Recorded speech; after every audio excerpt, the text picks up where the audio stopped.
Let's come back to the fraudulent phone calls in Saskatchewan. There's a process whereby we can express our objections, and it must be respected. It is unacceptable to attack an independent commission by making robocalls. In response to my question yesterday, the Prime Minister defended these fraudulent calls. In this House, he is the head of government, not the head of his party. Will the government ensure that the Conservatives respect due process? Minister of Agriculture. Respect and celebrate the independence of the Electoral Boundaries Commission. We all made presentations before it, as did the NDP, and of course they're asking for some changes as well.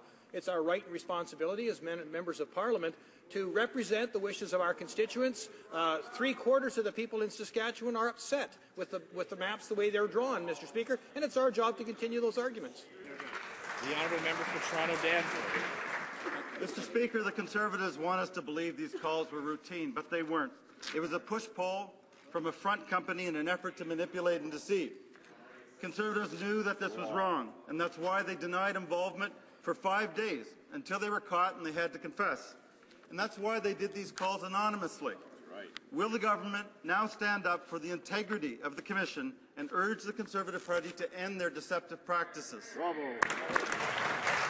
The Honourable Parliamentary Secretary to the Minister of Transport.